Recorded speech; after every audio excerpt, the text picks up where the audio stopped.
Amigos, hermanos, un placer de verdad volver a estar con ustedes. Es un profundo gozo para mí encontrarnos de nuevo para seguir tratando esto. Estuvimos parados algún tiempo durante el verano específicamente, pero hemos vuelto y queremos compartir con ustedes este tiempo de diálogo, de conversación, de la palabra del Señor, para poder compartir con ustedes la instrucción de lo que la palabra del Señor nos entrega.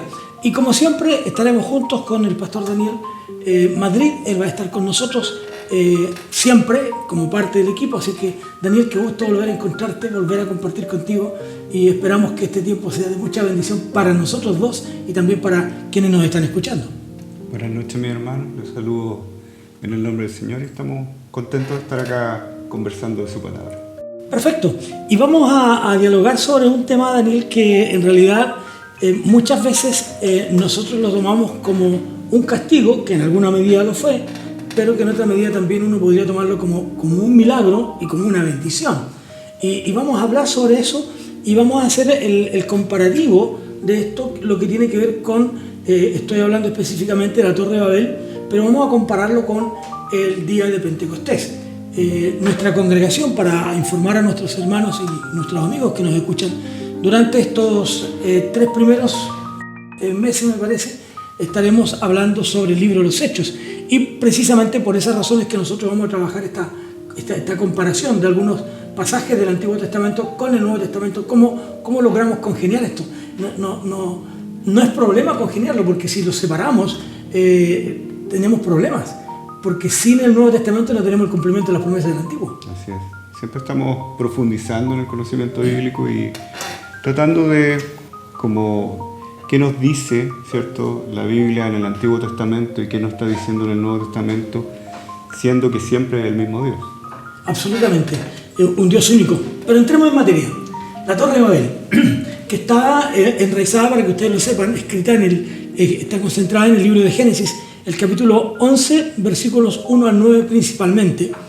Y allí se nos dan algunas cosas, pero yo quisiera un poco, Daniel, volver un poco más atrás en Génesis, cuando la orden de Dios al crear al hombre es no solo que se multiplicaran, sino que además llenaran la tierra. Y parece ser que con Babel nos estacionamos en un lugar determinado, porque como que el mandato de Dios no se cumple, si tú lo miras así. Sí, en realidad Dios lo que le mandó al hombre era que, primero, que llenara la tierra, ¿cierto? Claro. Y que se dispersara. Y justamente en Babel tenemos el fenómeno que es contrario. La gente se quería concentrar en ese lugar, y lo que dice la Biblia principalmente es hacerse un nombre. Sí, el texto bíblico, ahora si uno mira los textos del capítulo 7 del libro de Génesis hasta el 10, tenemos relatado allí lo que es el diluvio, ¿no? Ese es el tema principal en estos capítulos. Y se establecieron, el texto 9 dice que ellos se establecieron, algunos estudiosos, yo no sé si tú compartes conmigo esto, pero algunos eruditos se atreven a pensar que el establecimiento del pueblo fue en lo que sería Babilonia, ¿ya? Por lo tanto hay una relación y se establecen allí, tal vez por miedo. ¿Cuáles serían, crees tú, las razones para construir una torre, aparte de lo que dice el texto bíblico, si pudiéramos pensar un poco y echar a andar la mente? Bueno, Babel en el idioma original es el mismo significado de Babilonia. Exacto. Entonces, de alguna manera está hablando de esta confusión que le llaman, ¿cierto? Babel significa confusión, y por lo tanto en ese lugar donde se produjo esta confusión, ¿cierto? Importante, especialmente en las lenguas, que es lo que vamos a hablar. Pero más allá de eso, las razones para hacer una torre tan grande pueden ser varias. La que a mí de verdad que tiene más sentido es que el hombre quiere llegar al cielo de alguna forma, pero quiere llegar al cielo por sus propios medios. Entonces construir una torre alta de alguna manera está simbolizando esa llegada al cielo. Y por otro lado, como usted decía, el diluvio había ocurrido algunos años antes. Entonces Babel, la Torre de Babel, yo creo, y algunos estudiosos lo que dicen es que podría haber sido una manera de evadir ese diluvio, de si venía otro. Claro, de alguna manera de como de cubrirse de ese diluvio. Prepararse para el próximo. Exacto. Es como nosotros nos preparamos para los terremotos, diríamos, ¿no?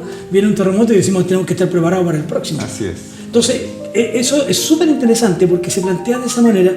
Sin embargo, el pueblo se establece ahí y empieza a ver cómo pueden vivir en ese lugar. Siempre que las personas llegan a un lugar desconocido, ven qué vamos a hacer aquí, en qué vamos a trabajar, en qué vamos a funcionar. Y una de las cosas interesantes que nos muestra el texto dice que ellos ya se habían especializado en la fabricación de lo que nosotros llamaríamos hoy día ladrillos.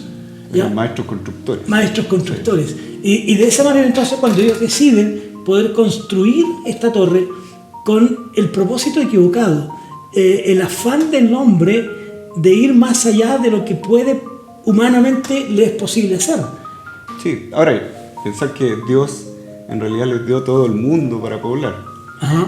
Y ellos en su pecaminosidad, ¿cierto? En ir en contra de la voluntad de Dios, ellos hacen otras cosas, ¿sí? Y cambian, por ejemplo, lo que dice usted, la roca que está disponible por ladrillo inventado por el hombre para llegar a cumplir sus fines. Entonces, de alguna manera el hombre siempre, imagínense que hace poco había ocurrido el diluvio, que era un castigo, y que Dios prometió, ¿cierto?, que nunca más iba a ocurrir. Pese a eso, pese a la promesa de Dios, el hombre duda de la provisión de Dios y de la palabra de Él, y piensa a su gusto, y quiere hacer las cosas a su gusto, y siempre el hombre está en contra de la voluntad de Dios. Entonces, lo que dice Dios, el hombre trata de alguna manera ganarle a él, de poner el puño sobre alto, ¿cierto? Y amenazar o ¿cierto? Ir en contra de su voluntad. Siempre que el hombre ha pretendido ser como o acercarse a, ¿no es cierto? Siempre ha perdido algo. La serpiente le dijo a Adán, o a la mujer primero, ¿no es cierto? Ustedes serán como Dios. ¿Ya? Si tú comes de este árbol, tú serás como Dios. Y allí lo que pierde el hombre en el huerto del Edén es su inocencia. El hombre se dio cuenta que estaba desnudo. Y esto empieza a mostrarle que ya no es la misma persona que era antes, sino que hay cambios, hay rotundos. Y aquí en Babel, lo que el hombre pierde es la comunicación entre ellos. ¿Sí? No hay diálogo, no hay encuentro, porque cuando hablamos dos personas el mismo idioma, podemos relacionarnos, podemos comunicarnos. Cuando no, estamos en problemas. Tú has estado en otros lugares y uno no habla algún idioma, está sonado. Perdido. Claro. Claro, hasta ese momento existía una sola lengua. Ajá. ¿Cierto? Y por lo tanto la comunicación era más efectiva. Claro. Sin embargo, esta comunicación seguía siendo para hacer el mal. Entonces, y en eso Dios, ¿cierto?, ve al hombre y dice, esto está en contra de mi voluntad y yo tengo que hacer algo para corregir este error. Claro, pero también por otro lado, en la confusión de las lenguas se produce también, yo diría, un hecho maravilloso. Es decir, también ocurre un milagro.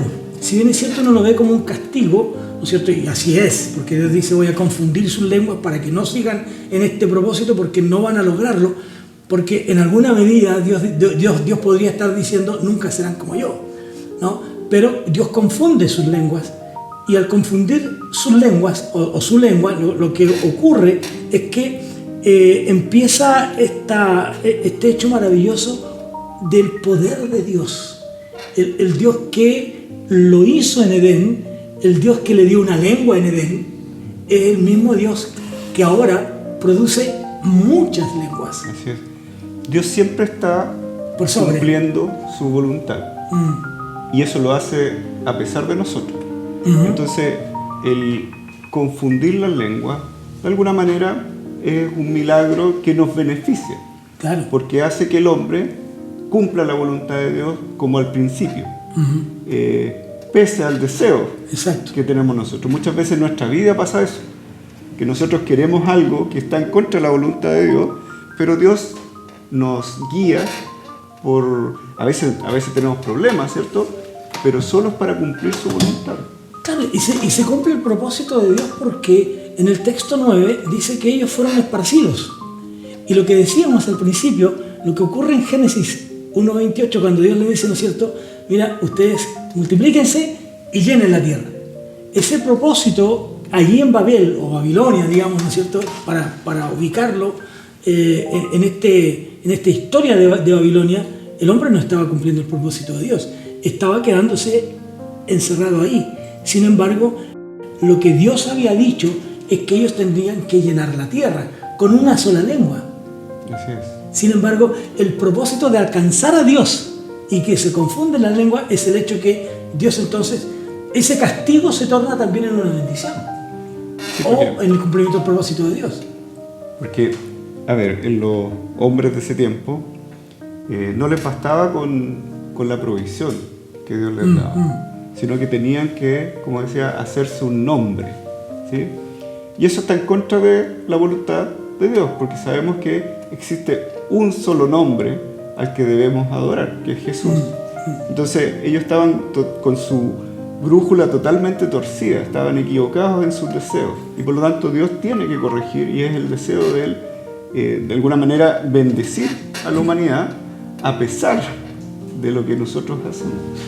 Es como, diríamos, Daniel, también es como el acto de justicia de Dios, pero misericordioso, ¿no? Sí. Dios es justo, pero también obra siempre con misericordia. ¿Por qué? Porque si bien es cierto, esta confusión de lenguas es un castigo, ¿no es cierto?, a su soberbia, a este anhelo humano de querer llegar hasta donde Dios estaba y ser como Dios, ¿no es cierto?, que es un castigo a eso, pero es también la misericordia de Dios, que el propósito, el primero de Dios de llenar la tierra, se cumple al esparcirlo. Ahora, con la diferencia es que estamos en lenguas distintas. Sí.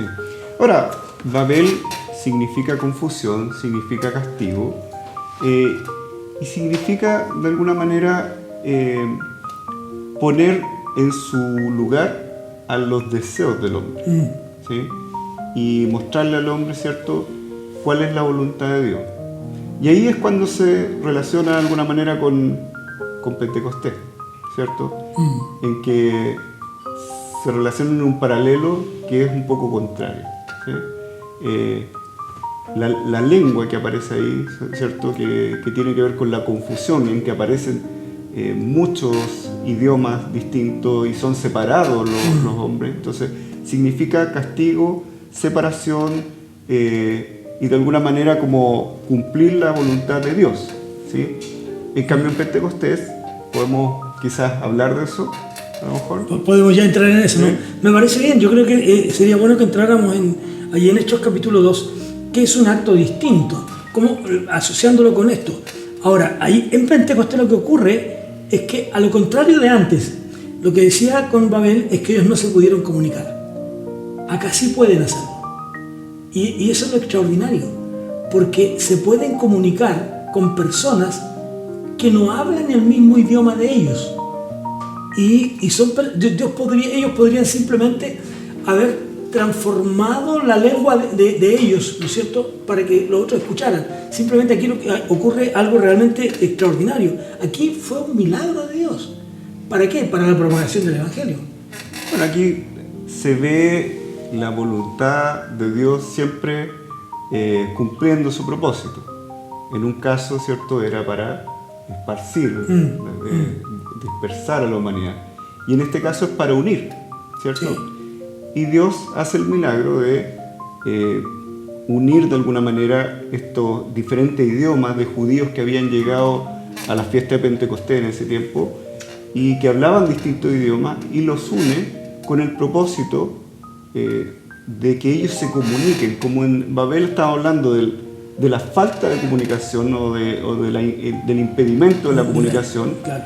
En Pentecostés ocurre lo contrario. La imposibilidad de comunicación. Ellos empiezan a hablar un mismo idioma, y ese milagro se hace a través del poder del Espíritu, ¿sí? En el huerto del Edén, como dijimos, ¿no es cierto?, Dios le había dicho, llenen la tierra. Aquí les dice a la iglesia del Señor en ese tiempo, esa pequeña iglesia, no, le dice, ustedes esperen un poco, quédense aquí, quédense en Jerusalén, estén aquí, pero en Hechos 1.8, cuando uno lee Hechos 1.8, le dice, ustedes quédense aquí, pero cuando venga sobre ustedes el Espíritu Santo, la cosa va a cambiar, ustedes tendrán que irse. Pero estaban, hasta antes de Pentecostés, diríamos, no sé cómo lo ves, pero estaban los discípulos tristones, diría yo, tal vez sin ganas de ir a otros lugares. Estaban tan bien en Jerusalén, decepcionados algunos de ellos también, es muy probable. Yo creo que es importante eso, porque en realidad los discípulos estaban quizás tristes, pero estaban obedientes. Sí. Esa es la tristeza. Sí, es verdad. Jesús les dice, ustedes tienen que esperar, ¿sí? Tienen que esperar en Jerusalén, no salgan de Jerusalén. Quédense aquí en casa. Quédense aquí en casa. Y los discípulos, pese a que podrían haber dudado, ellos estaban en comunión, estaban probablemente orando, estaban reunidos para recordar a su maestro, pero el maestro le había dicho explícitamente que debían esperar la promesa del Espíritu que él iba a enviar. Sí, tal vez habían otros como los caminantes de Emaús que hubieran querido irse, pero algunos de los líderes de la iglesia en ese minuto, Pedro o algún otro, tomaron la batuta para decirle a los demás, quedémonos aquí. El Señor dijo que nos quedáramos. Esperemos por lo menos 50 días más, ¿no? Que son los días que faltan desde la Pascua hasta la fiesta de Pentecostés. Quedémonos unos días más, esperemos. Es cierto que el Señor, todavía algunas cosas no ocurrían, si bien es cierto, algunos ya habían sido testigos de la resurrección del Señor. Los caminantes de Emaús al principio no lo habían sido. Entonces ellos se encuentran con este hecho de estar, como bien tú dices, en obediencia, cumpliendo el mandato del Señor. Sí, esperen aquí, reúnanse, oren, canten, alaben, y va a venir sobre ustedes el Espíritu Santo. Parece que como que los discípulos y los apóstoles empezaron como a entender el mensaje. Si bien entendían poquito, ¿sí? Porque uno ve, ¿cierto?, en los evangelios, en que en realidad los discípulos son bien porfiados. ¿Sí? Cuando Pedro, ¿cierto?, dice yo te voy a seguir y después ocurre lo que ocurre, como que no sabían mucho, tampoco sabían cuál era la promesa de restauración de Israel, en ese sentido, el Israel espiritual. Entonces como que empiezan a entender, o por lo menos empiezan a entender que la obediencia es algo importante.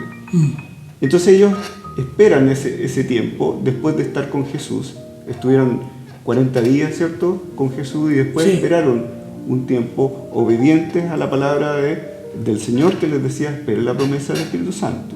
Y ahí ocurre el milagro. Sí, ahí se cumple lo que la gente muchas veces dice, ¿no? Como si fuera un texto bíblico, en la obediencia está la ganancia. A diferencia de lo que ocurre con Babel, que la gente no confía en el Dios que puede librarlos del diluvio, aunque lo había hecho. Dios había librado a los que Él dijo que iba a librar. Dios les había mostrado otros hechos portentosos también. Por lo tanto, habían sido desobedientes en alguna medida, ¿no? Quédense aquí, pero en este caso ellos se quedan en Jerusalén para esperar el milagro de la venida, primero el milagro de la venida del Espíritu Santo, que es un hecho extraordinario, que así como Jesús vino milagrosamente, el Espíritu Santo también lo es. Sí, ahí uno piensa y dice, ¿qué hubiera pasado si es que los discípulos no hubieran hecho caso y hubieran salido, ¿cierto?, a mostrar el Evangelio hacia afuera de Jerusalén? Probablemente no hubiera pasado nada. No se hubieran convertido 3.000 personas. Porque claro, en realidad cuando aparece, ¿cierto?, cuando el Espíritu Santo empieza a morar en su pueblo, en sus discípulos, y esto es un vivir para siempre, porque el Espíritu Santo en el Antiguo Testamento iba y venía, ¿cierto? Claro. Pero en el Nuevo Testamento, después de Pentecostés, el Espíritu Santo permanece en el corazón de las personas. Y así capacita. Y de hecho la Biblia dice que eran simples gentiles. Eso es lo que se preguntaban en Pentecostés. ¿Cómo unos gentiles pueden estar hablando, ¿cierto?, un hombre sin letra, en distinto idioma, un hombre sin letra? Y esa es la capacitación rápida, flash, que hace el Espíritu Santo para expandir el Evangelio. Sí, claro. Ahora, el propósito de todo esto es que el Evangelio pueda llegar a todo el mundo. Ese era el propósito de Jesús. Él había dicho que venía a buscar y a salvar lo que se había perdido. Pero más allá de Jerusalén, quedaba mucho pueblo perdido. quedaba mucho pueblo en tinieblas y por lo tanto había que anunciarles esta buena noticia, ¿no es cierto? Había que compartir con ellos la buena noticia. ¿Y cuál era la buena noticia? El Evangelio. ¿Cuál era la buena noticia del Evangelio? Que el Mesías había venido y que por lo tanto todos los que creyeran en el Mesías podrían alcanzar entonces la salvación.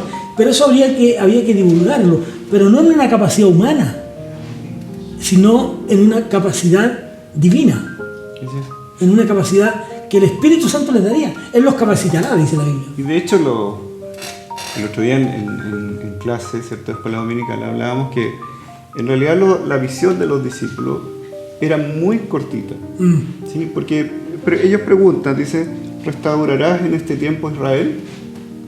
Era una visión política. Ellos estaban pensando en el reino de Israel. En este reino, ¿cierto? Y era solo físico, ¿sí? Y es interesante pensar en que en realidad incluso la visión física, porque ellos no tenían una visión espiritual del reino, incluso la visión física era muy pequeña, porque claro, el Señor lo que nos enseña en su palabra es que en realidad Él iba a restaurar e iba a incluir a todas las naciones. Entonces, hasta la visión política era muy cortita, era muy pequeña de los discípulos. Ni imaginar la visión espiritual, que ni siquiera aparecía, ¿cierto?, en su idea. Sí, es que era también una visión muy propia de su nación, muy propia de ellos, en el sentido, a los que Dios va a salvar somos nosotros. Claro. Y tal vez sí algún otro, pero a través de nosotros. Claro. Entonces, eso hacía que ellos vieran la salvación como un hecho muy particular. Sin embargo, en el pensamiento de Dios, otra vez, es universal. El llenen la tierra, ¿no es cierto? No es solo la benevolencia de tener a Dios con ustedes, no es solo para ustedes. Llenen la tierra, háblenle de que Dios es real, de que Dios existe. Ahora se hace también universal con el mensaje de Jesucristo. Yo he venido a buscar y a salvar lo que se había perdido. Y lo que se ha perdido es más que ustedes. No solo son ustedes, por lo tanto, esperen al Espíritu Santo, pero de aquí para allá queda mucho camino por recorrer. Y eso fue siempre así, porque en realidad desde Abraham para adelante se van a ser padre de las naciones, pero aquí en Pentecostés ocurre de alguna manera un comienzo que se va extendiendo en el libro de Hechos de mencionar a las naciones. En Pentecostés se mencionan los judíos que habían venido de distintas partes, incluso habían nacido en la dispersión. Entonces, de alguna manera, el autor de Hechos, que probablemente es Lucas, ¿cierto? Sí. Yo creo firmemente que es Lucas. Sí. Los indicios lo marcan así. Él escribe y desde un inicio empieza a mencionar a las distintas naciones. Primero a través de judíos, ¿cierto? Pero después se va extendiendo, especialmente en el ministerio de Pablo. Y fíjate que si uno lo lleva ahora un poco más adelante, cuando uno mira Apocalipsis, por ejemplo, sobre todo en el capítulo 7 de Apocalipsis, uno encuentra que es una nación con lengua, con igual. O sea, otra vez Dios va a hacer el milagro, donde todos van a adorar a Dios, donde todos nos vamos a entender, donde todos vamos a hablar un mismo idioma, una misma lengua. Ahora, ¿cómo será? Eso es otra historia, es problema de cómo Dios lo va a hacer. Hay algunos autores que plantean que en realidad Pentecostés es una miradita a lo que va a pasar en Apocalipsis. ¿Sí? Es un pequeño, como un review o como, ¿cierto? Cuando hacen en las películas, como se llama un trailer, ¿cierto? De cómo va a ser Apocalipsis, lleno de personas de distintas naciones, con distintas lenguas, que van a alabar solo un nombre. Exacto. Y es el de Jesús. Exacto. Y eso realmente es extraordinario, cómo Dios a través de la historia nos va dando muestras de las cosas que van a acontecer y el ser humano no las logra comprender, porque es capaz de entorpecer la lengua, el idioma y transformarlo en muchos, como es capaz también de que personas del común de la gente, como eran los apóstoles y los discípulos de Jesús, empiecen a hablar en lenguas que ya existían. Eso es lo extraordinario aquí en Pentecostés, que no son nuevas lenguas, sino que son lenguas que ya existen. Dice Hechos capítulo 2, hay partos, hay medos de Mesopotamia, hay árabes, hay cretenses, de todo el mundo. Hay diferentes tipos de lenguas, dice, y les oímos hablar en la lengua en la que nosotros hemos nacido. Entonces, ¿cómo Dios ahora, si eso lo llevamos a Apocalipsis, este maravilloso acto de Dios, por eso que yo digo que son milagros de Dios en la historia del hombre, aunque algunos de esos milagros tienen que ver con un castigo, sin embargo, en la eternidad nosotros vamos a alabar a Dios, y lo vamos a alabar ya no en español, ya no en inglés, en ruso, en alemán, en japonés, sino que vamos a adorarlo en el idioma de los cielos, diría yo. Sí. Esa es una buena incógnita, una buena pregunta. ¿En qué idioma vamos a adorar? ¿Ya? Me gustaría adorar en español, pero en realidad no sabemos. Tal vez vamos a tomar lenguas espirituales, no lo sé, ¿sí? Y ahí yo a lo mejor quisiera mencionar, es un tema muy grande, pero lo que ocurrió en Pentecostés es distinto a lo que ocurre en Corinto. Absolutamente. ¿Sí? No estamos hablando del don de lengua, sino que estamos hablando de un milagro, ¿cierto?, puntual a los 50 días, ¿cierto?, de la resurrección de Jesús, que ocurre en ese tiempo para empezar la expansión del Evangelio. Sí, muy bueno el punto que tú planteas, porque eso aclara mucho lo que de repente se usa como para hablar de decir si eres salvo o no, incluso. ¿No? Si tú hablas en lengua eres salvo, si no. Aquí lo que está hablando, como bien tú dices, es la capacidad que le da Dios a los hombres de hablar en idiomas distintos, ¿no? Sí. En los que ya hemos mencionado, por ejemplo, entre otros. Entonces, no es el don de lenguas, que Pablo dice que es un idioma tan particular que solo Dios puede entenderlo. Y si solo Dios puede entenderlo, Dios tiene entonces que darle a otro la capacidad. Si el mensaje es para ti y hubiéramos 3 personas aquí, uno de los 3 tendría uno hablar en lengua, el otro interpretar esa lengua y dar el mensaje para que tú lo recibas. Sí. Porque de lo contrario es simplemente un diálogo entre el hombre y Dios. Y además esto que ocurrió en Pentecostés es para la edificación de la iglesia, ¿sí? Claro. Este milagro que ocurrió, sí, es para edificación, el crecimiento de la iglesia. Un don de lengua es otra cosa, un don de lengua es personal, no es para la edificación es para la edificación de uno mismo, pero no de la iglesia en general. Claro. De hecho, Pablo en 1 Corintios 15 dice que en realidad el don de lenguas, entre tener el don de lengua, el don de profecía, es mucho mejor para la iglesia la profecía, es decir, hablar de la palabra. Exacto. De Dios, que ahora y predicar tenemos nosotros escrita. Sí, claro. Y por otro lado, Pablo dice, en 1 Corintios 13, por ejemplo, más importante que hablar lenguas angélicas es tener amor. Sí. Y si yo tengo amor, voy a predicar, voy a ver la necesidad espiritual de la gente. Entonces, ustedes que nos están viendo en esta hora, tienen que entender que muy bien llevas, Daniel, la aclaración del hecho de que lo que ocurre en Pentecostés es el acto milagroso de Dios que le da la capacidad de hablar en otros idiomas, en otros dialectos. Lo que Pablo menciona en 1 Corintios es otra cosa, lo que menciona en Romanos, lo que menciona en otros textos también. Tiene que ver con la capacidad que Dios nos da de comunicarnos con Él en una lengua que los que están alrededor mío pueden no entenderla. O no debieran entenderla, a menos que sea la voluntad de Dios que haya alguien que lo haga. Pablo dice, si no hay un intérprete en la congregación, entonces mejor usted calle. Mejor calle, o hágalo más bajito, más en silencio. Ahora, yo en lo personal, quiero decir que he escuchado personas hablar en lengua, pero yo no he hablado nunca en lenguas, ¿no? Pero eso no significa que sea menos cristiano, ni más cristiano, porque uno habla lengua y el otro no. Tiene que ver con la capacidad del don que Dios nos ha dado. Y a otro le ha dado el don de ser pastor o de milagros. O de bueno, el tema de los dones sí. es un tema que podemos desarrollar más. Para ir cerrando, Daniel, nos van quedando algunos minutos nomás, ya estamos llegando al tiempo de cerrar este primer podcast de este retomar nuestro trabajo. Esperamos ser bendición para nuestros auditores, nuestros televidentes que nos acompañan y los hermanos de nuestra congregación. Señalar entonces que esta confusión de lenguas en Babel, pudiendo ser y siendo así un castigo, fue también un milagro para el cumplimiento del propósito de Dios. Es decir, llenar la tierra. Ese fue el propósito primero de Dios. Y con esta conmoción que causa el que hable en otros idiomas, obviamente se empezaron a dispersar, no entendían, ¿no? Y se comenzaron a alejar y comenzaron a viajar unos para un lado y para otro. Entonces se cumple el propósito de Dios. Sin embargo, en Pentecostés la cosa es otra. Es cómo se logra comunicar el mensaje de personas que solo hablan arameo a personas que están allí en Jerusalén y que solo hablan el idioma en el que nacieron, que no es el arameo. Y solo para expander, ¿cierto?, el reino. Sí, claro. Hablando del Evangelio de Jesús.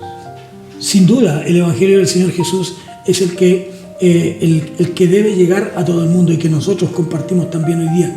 Daniel, hemos llegado ya al final de este tiempo. Esperamos de alguna manera, haberle ayudado a entender un poco más lo que ocurre con Babel y cómo esta similitud con los milagros de Jesús en el día de Pentecostés. Así es que estamos llegando, Daniel, al final. Ya vamos, la próxima semana yo creo que vamos a, ¿qué te parece? Hablamos de judíos y gentiles, ¿no? También en este propósito redentor de Dios. Amigos, ha sido un placer. Hermanos, Dios les bendiga a cada uno de ustedes, que la gracia del Señor les acompañe y nos encontramos la próxima semana en un nuevo tiempo de estudiar la palabra del Señor.